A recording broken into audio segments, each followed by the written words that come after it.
यामध्ये कोणीही मोठा माणूस असेल, कोणी म्हणजे पॉलिटिकल असेल, कोणाचा इन्फ्लुएन्स जास्त असेल, तरी सुद्धा तुम्ही खात्री करून घ्या की कुठल्याही प्रकरणामध्ये, अशा प्रकरणामध्ये ज्यामध्ये लोकांचा जीव गेलेला आहे, हा जीव ज्याचा गेला तोही कुणाच्या तरी परिवारातला सदस्य आहे, मुलगी आहे, मुलगा आहे, आणि म्हणून असं जे लापरवाही बेपरवाही करणारे जे लोक आहेत त्यांना बिलकुल सोडलं जाणार नाही, ते कोणी असू द्या.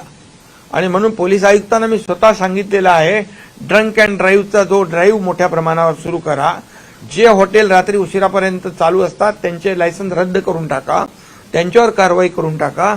आणि बिलकुल कुठल्याही परिस्थितीमध्ये ते माणूस कोणी असेल दारू पिऊन गाडी चालवू लागला की त्याच्यावर कठोर कारवाई करा, अशा प्रकारच्या सूचना दिलेल्या आहेत. आणि या सर्वांसाठी आहेत, कोणी मोठा छोटा कोणी नाही, कायद्यासमोर सर्व समान आहेत.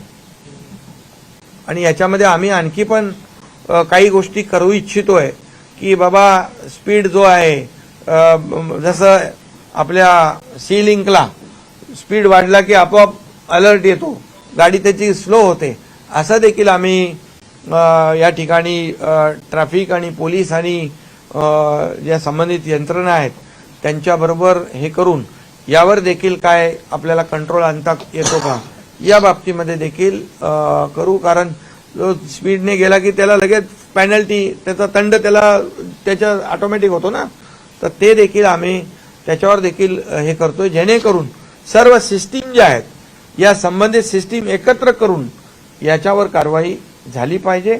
आणि हिट अँड रनच्या केसेस यापुढे होता कामा नये, अशा प्रकारचा सरकारचा एक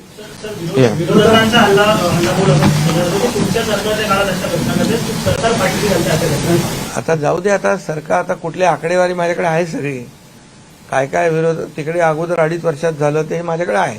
पण मला आज राजकारण करायचं नाही. यामध्ये राजकारण करू नये, कुणाचा तरी जीव गेलेला आहे याच्यामध्ये, आणि त्याच्या राजकारण करू नये एवढंच मी सांगतो. बाकी तुम्हाला मी माहिती देईन ना अंतिम आठवड्यामध्ये सगळी. महाराष्ट्रातील ताज्या बातम्यांसाठी बघत रहा टाइम्स टुडे 18 सोबतच शेअर करा, सबस्क्राईब करा आणि बेल आयकॉन प्रेस करा.